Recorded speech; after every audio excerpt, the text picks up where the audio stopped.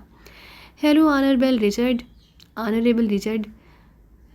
Roger نے اندر داخل ہوتے ہی مسکرا کر کہا۔ وہ ہمیشہ ریچرڈ کو آنریبل ریچرڈ ہی کہا کرتا تھا۔ یہ دونوں کلاس فیلو تھے اور ان کے درمیان حاصل بے تکلفی تھی۔ یہ اور بات تھی کہ ان کے درمیان ملاقات کبھی کبھار ہی ہوا کرتی۔ آواؤ راجر، اب تو تم بڑے آدمی بن گئے ہو کہ چیف باس تمہارا نام لے کر بات کرتا ہے۔ آنریبل ریچرڈ کی کلاس فیلو کی اب اتنی اہمیت تو بہرحال ہو گئی ہے کہ اس کا چیف باس اس کا نام لے لے۔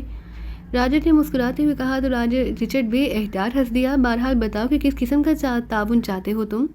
ریچرڈ نے مسکراتے ہوئے کہا، پاکستہ سیکرٹ سروس اور ریڈ ایرو کے درمیان ایک مشن کے سلسلے میں مقابلہ ہو رہا ہے۔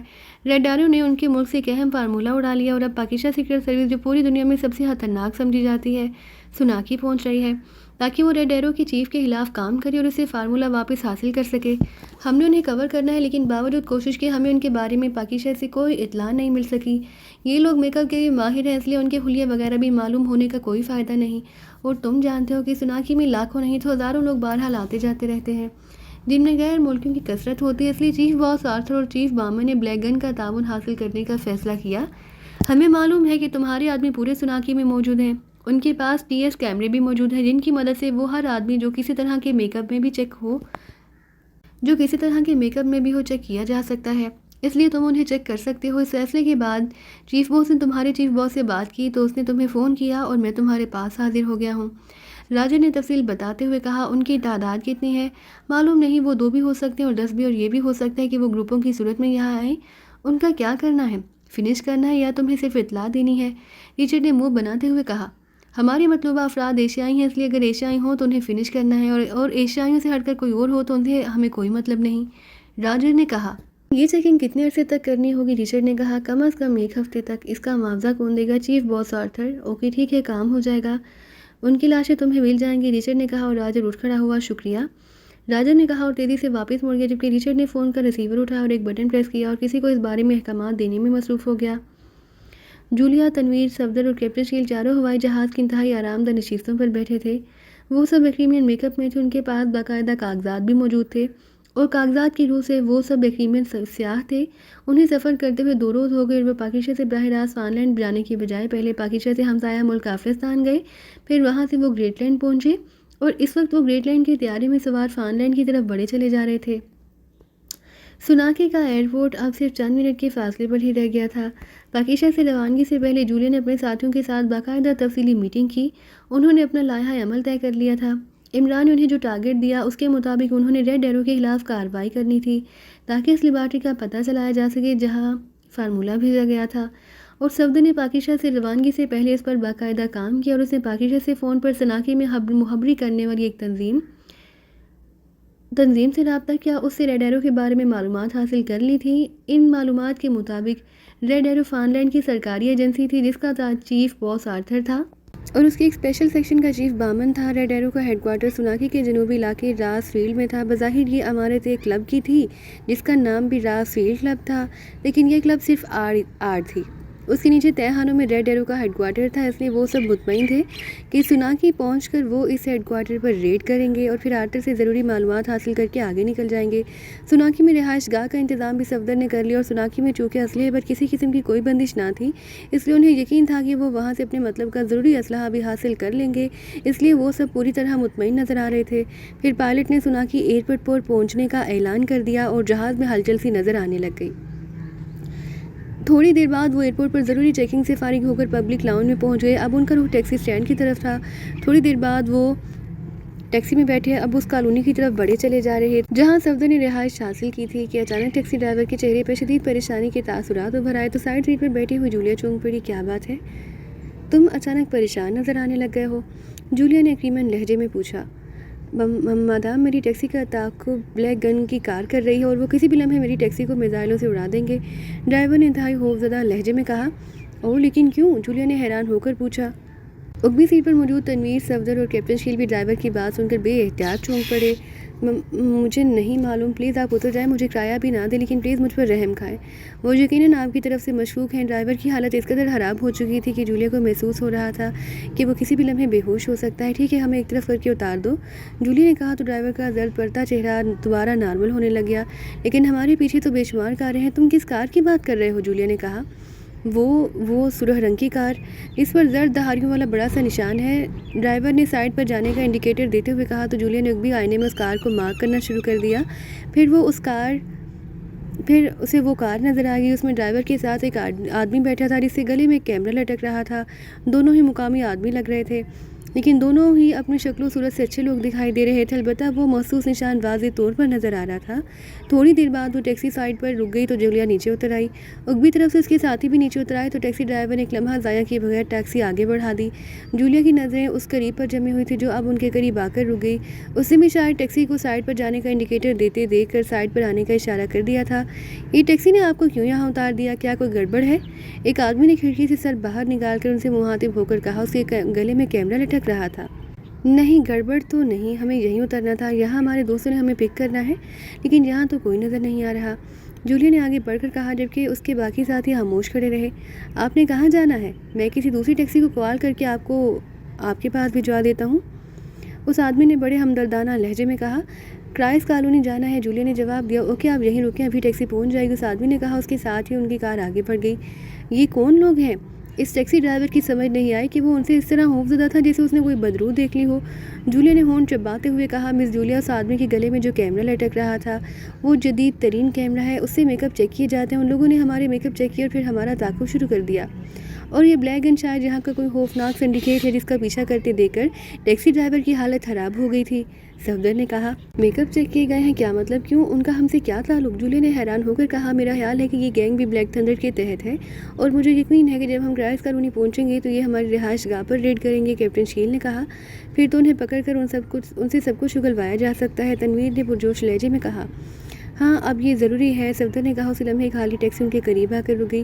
آئیے جناب، میں آپ کو کرائس کالونی پہنچا دوں، ٹیکسی ڈرائیور نے کہا تو جولیا اور اس کے ساتھی سر ہلاتے ہوئے آگے بڑھے اور ٹیکسی میں سوار ہو گئے۔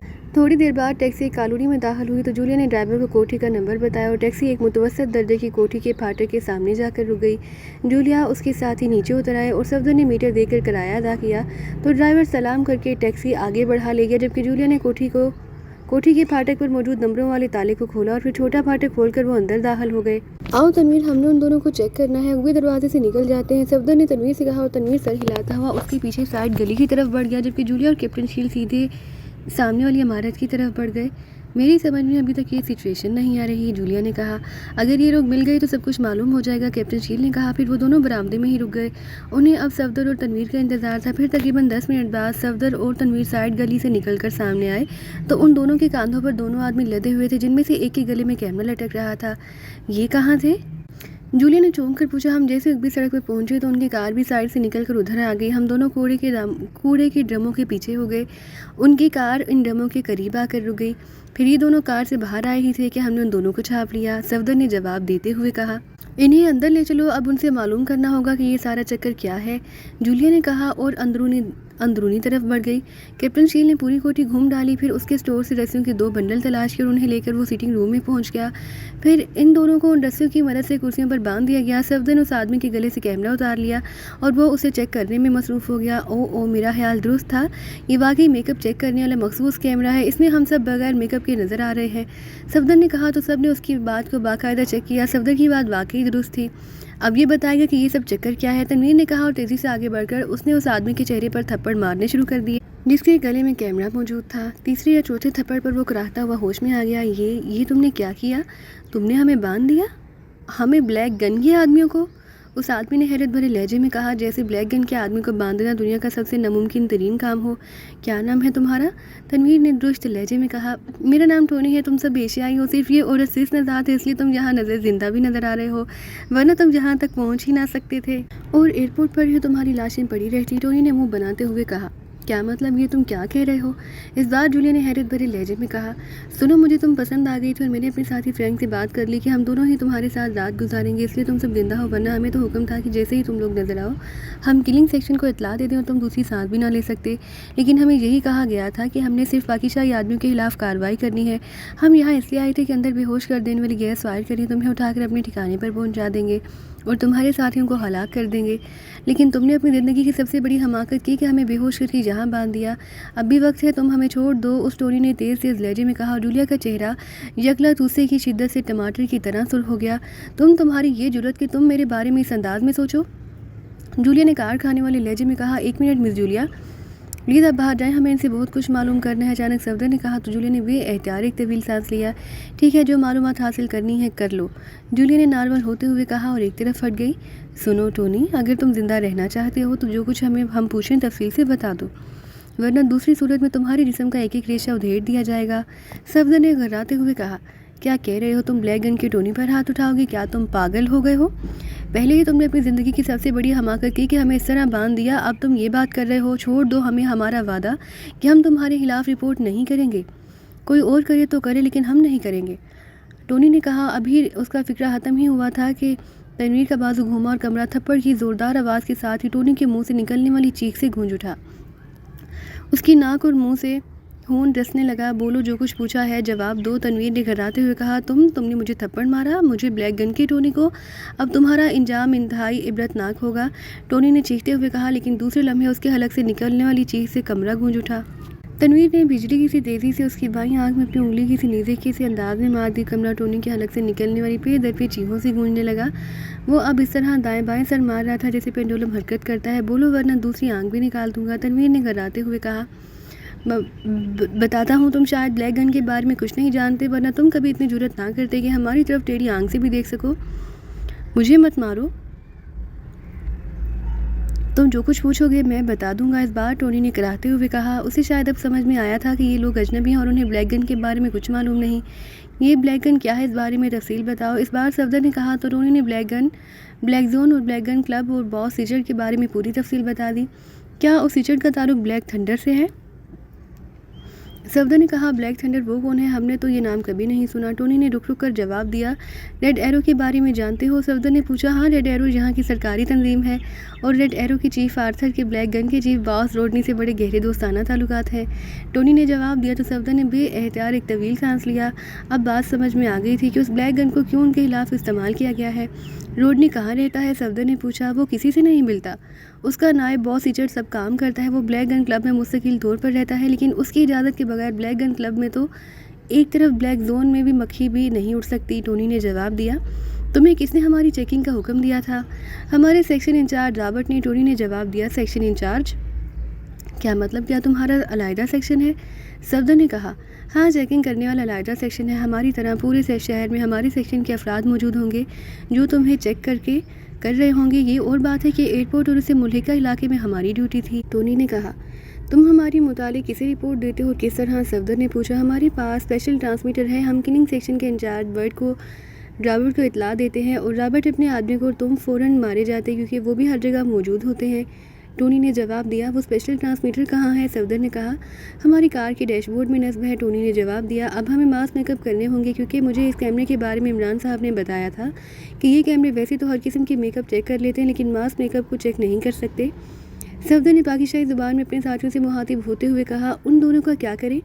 ان کی کار اس کی کوٹھی کے اوپر میں موجود ہے، جولیا نے کہا، ان کا خاتمہ تو بہرحال ضروری ہے، اس کے بعد ہم اس کوٹھی سے کار لیں گے اور پھر کوٹھی چھوڑ دیں گے، پھر سیدھے بلیک زون پہنچیں گے کیونکہ اب اس آرتھر کے بارے میں ریچرڈ یا روڈنی سے ہی معلومات مل سکتی ہیں، صفدر نے کہا، اوکے ٹھیک ہے، ماس میک اپ باکس ہمارے پاس موجود ہے، اسلحہ بھی یہاں موجود ہوگا، ہمیں ابھی چلنا ہوگا، جولیا نے کہا تو تنویر کا چہرہ چمک اٹھا، اوکے ٹھیک ہے، ماس میک اپ باکس ہمارے پاس موجود ہے، ویری گڈ، یہ ہوئی نا بات، تنویر نے کہا، پھر جولیا کے حکم پر ان دونوں کی گردنیں توڑ دی گئیں، اس کے بعد انہوں نے تہہ خانے سے مشین پسٹلز اور ان کے میگزینز حاصل کیے، سب نے اپنے چہروں پر ماسک چڑھائے، پھر تھوڑی دیر بعد وہ کوٹھی میں موجود کار میں سوار ہو کر بلیک زون کی طرف روانہ ہو گئے، انہوں نے اس علاقے کا تفصیلی نقشہ اس عمارت سے لے لیا تھا، اس لیے کرائس کالونی کی مارک کر کے انہوں نے بلیک زون کی نہ صرف نقشے میں چیکنگ کر لی بلکہ راستہ بھی مارک کر لیا تھا، عمران، صالح اور ہاور کے ہمراہ پاکیزہ سے سیدھا سویڈن کے دارالحکومت اسٹاکہولم پہنچا اور اس وقت اسٹاکہولم کے ایک 5 اسٹار ہوٹل کے کمرے میں ہاور اور صالح دونوں موجود تھے، جبکہ عمران انہیں جہاں پہنچا کر باہر نکل گیا۔ ابھی تک اس کی واپسی نہ ہوئی تھی۔ انہیں یہاں پہنچے ہوئے تقریباً 1 گھنٹہ گزر گیا۔ یہ کمرہ عمران کے نام سے ہی بک تھا، گو ان دونوں کے نام سے علیحدہ علیحدہ کمرے بک تھے، لیکن وہ اپنے کمروں کی بجائے عمران کے کمرے میں ہی موجود تھے، اور اس 1 گھنٹے کے دوران وہ روم سروس والوں سے بھی کافی منگوا کر پی چکے تھے، لیکن عمران ابھی تک واپس نہ آیا۔ بس عمران صاحب کی یہی بات غلط ہے کہ وہ کسی کو کچھ نہیں بتاتے اور سب کچھ خود ہی کرتے رہتے ہیں، صالح نے کہا۔ اس وقت تک کیا بتائیں مس صالح جب تک کام نہ ہو جائے، ہاور نے مسکراتے ہوئے کہا تو صالح بے احتیاط چونک پڑی۔ کام؟ کون سا کام؟ صالح نے چونک کر پوچھا۔ مابین کے بارے میں معلومات حاصل کرنے کا کام، ہاور نے کہا۔ تمہارا مطلب ہے کہ وہ مابین کے بارے میں معلومات حاصل کرنے کی کوشش کر رہے ہیں، لیکن یہاں سویڈن میں بیٹھ کر وہ کیسے معلومات حاصل کریں گے؟ صالح نے حیرت بھرے لہجے میں کہا، اگر وہ پاکستان میں بیٹھ کر معلومات حاصل کر لیتے ہیں تو سویڈن تو فان لینڈ کا ہمسایہ ملک ہے، ہاور نے مسکراتے ہوئے جواب دیا تو صالح نے اس انداز میں سر ہلا دیا جیسے بات اس کی سمجھ میں آ گئی ہو، اور پھر نصف گھنٹے بعد اچانک فون کی گھنٹی بج اٹھی تو وہ دونوں چونک پڑے۔ ہاور نے ہاتھ بڑھا کر ریسیور اٹھا لیا۔ وہ دونوں اس وقت ایکریمن میک اپ میں تھے، جبکہ عمران بھی اس کے ساتھ تھا تو وہ بھی ایکریمن میک اپ میں تھا۔ یس، ہاور نے ایکریمن لہجے میں کہا۔ مائیکل بول رہا ہوں مسٹر رابرٹ، آپ مارگریٹ کے ساتھ بندرگاہ پر موجود ناٹی بوائے کلب پہنچ جائیں، میں وہاں آپ کا انتظار کر رہا ہوں گا۔ دوسری طرف سے ایکریمن لہجے میں کہا گیا تو ہاور فوراً ہی سمجھ گئے کہ یہ عمران ہے، کیونکہ مائیکل کا نام اس نے موجودہ کاغذات کے لحاظ سے رکھا تھا۔ کیا سامان سمیت یا زندہ سامان نہ بھولنا، باقی تمہاری مرضی۔ دوسری طرف سے عمران نے کہا۔ اس کے ساتھ ہی رابطہ ختم ہو گیا تو ہاور نے مسکراتے ہوئے ریسیور رکھ دیا۔ کیا ہوا، کس کی کال تھی؟ صالح جو ایک سائڈ پر بیٹھی تھی چونک کر پوچھا، کیونکہ ہاور کو لاؤڈر کا بٹن پریس کرنے کا موقع ہی نہ ملا تھا۔ عمران صاحب کی کال تھی، ان کا حکم ہے کہ ہم دونوں بندرگاہ پر ناٹی بوائے نامی کلب میں پہنچ جائیں، وہ وہاں ہمارا انتظار کر رہے ہیں۔ ہاور نے اٹھتے ہوئے کہا، لیکن تم نے سامان کے بارے میں پوچھا تھا، کیا تمہارا خیال تھا کہ ہم واپس اس ہوٹل میں نہیں آئیں گے؟ صالح نے بھی اٹھتے ہوئے کہا، ہاں اس لیے پوچھا تھا، لیکن عمران صاحب نے جواب دیا کہ زندہ سامان ساتھ لانا نہ بھولوں، باقی میری مرضی۔ ہاور نے ہنستے ہوئے کہا تو صالح بے احتیاط مسکرا دی۔ ہاں اس لیے پوچھا تھا، لیکن عمران صاحب نے جواب دیا، ٹھیک ہے، اچھا تو میں اب آپ لوگوں کے لیے سامان کی حیثیت اختیار کر چکی ہوں، جسے مجبوراً ساتھ رکھنا پڑتا ہے تاکہ چوری نہ ہو جائے۔ صالح نے ہنستے ہوئے کہا، وہ ذہین تھی اس لیے زندہ سامان کے الفاظ سے ہی ساری بات سمجھ گئی۔ یہ عمران صاحب کا نقطہ نظر تو ہو سکتا ہے، میرا نہیں۔ ہاور نے مسکراتے ہوئے کہا، اچھا تو تمہارا کیا نقطہ نظر ہے؟ صالح نے مسکراتے ہوئے کہا، ابھی نظر منتشر ہے، جب یہ نقطہ بنے گی تو پھر ہی جواب دے سکتا ہوں۔ ہاور نے جواب دیا تو صالح بے احتیاط ہنس پڑی۔ معلوم نہیں چیف نے سیکرٹ سروس کے ممبران کی تربیت کس انداز میں کی ہے کہ کوئی بھی عام انسانی رویوں کا حامل نظر نہیں آتا، سارے ہی غیر انسانی اور غیر فطری رویوں کے حامل لوگ ہیں۔ صالح نے دروازے سے باہر آتے ہوئے مسکرا کر کہا تو ہاور بے احتیاط چونک پڑا۔ اس کے چہرے پر حیرت کے تاثرات ابھر آئے تھے۔ کیا مطلب، یہ آپ کیا کہہ رہی ہیں؟ لفٹ کی طرف بڑھتے ہوئے ہاور نے حیرت بھرے لہجے میں کہا، میں درست کہہ رہی ہوں، تم سب عمران سمیت غیر انسانی رویوں کے حامل ہو، تمہارے اندر وہ انسانی جذبے موجود ہی نہیں جو انسانوں کا حادثہ سمجھے جاتے ہیں۔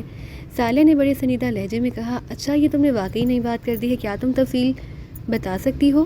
ہاور نے کہا، ہاں کیوں نہیں، دیکھو تم سب عمران سمیت غیر شادی شدہ ہو، برسر روزگار ہو، کسی چھوٹی موٹی بیماری کے شکار بھی نہیں، ذہنی طور پر بھی نارمل ہو، لیکن اس کے باوجود میں نے تم میں سے کسی کی آنکھوں میں کسی نوجوان اور خوبصورت لڑکی کو دیکھ کر چمک ابھرتے کبھی نہیں دیکھی، چہرے پر کسی لڑکی کے لیے پسندیدگی کے تاثرات ابھرتے نہیں دیکھے، کبھی تم میں سے کسی کو کسی سے رومانی انداز میں گفتگو کرتے ہوئے نہیں دیکھا۔ تم سب جب اکٹھے ہوتے تو تمہاری گفتگو کے دوران کبھی کس لڑکی پر کوئی تبصرہ نہیں سنا، میں نے کبھی کسی کے پرس میں کسی لڑکی کی تصویر نہیں دیکھی، میں نے تمہیں اخباروں میں لڑکیوں کی تصاویر کو غور سے دیکھتے ہوئے نہیں دیکھا، کبھی تمہارے درمیان ایسا مذاق ہوتے نہیں دیکھا، نہ سنا جیسا کہ نوجوان مرد لڑکیوں کے بارے میں اشارتاً کرتے ہیں۔ کیا یہ انسانی رویے ہیں؟ کیا انسان پتھر ہوتے ہیں، ان میں جذبات نہیں ہوتے؟ ٹھیک ہے کہ تم سب باکردار ہو، لیکن باکردار ہونے کا یہ مطلب تو نہیں کہ تمہارے اندر انسانی جذبات سرے سے ہی نہ ہو۔ صالح نے تفصیل بتاتے ہوئے کہا تو ہاور بے احتیاط ہنس پڑا۔ اس پیرائے میں تم درست کہہ رہی ہو کہ ہم میں سے کوئی بھی انسان نہیں، تم اور جولیا سمیت۔ ہاور نے ہوٹل کے مین گیٹ سے باہر آتے ہوئے کہا، ہم دونوں کے نام مت لو، ہم بہرحال انسان ہیں، جولیا اپنے جذبات کا اظہار کسی نہ کسی انداز میں کرتی رہتی ہے، اور میری یہ بات کرنا ہی میرے انسان ہونے کی دلیل ہے۔ صالح نے جواب دیا تو ہاور بے احتیاط ہنس پڑا۔ پھر تو عمران صاحب، تنویر اور صفدر تینوں کو ہم پتھروں کی صف سے نکال کر انسانوں کی صف میں لانا پڑے گا۔ ہاور نے ہاتھ اٹھا کر ایک خالی ٹیکسی کو اشارہ کرتے ہوئے کہا۔ دوسرے لمحے ٹیکسی ان کے قریب آ کر رک گئی۔ اب پاکیزہ کا نام نہ لینا، ہاور نے سرگوشی کے انداز میں صالح سے کہا، اور صالح نے اس بات میں سر ہلا دیا۔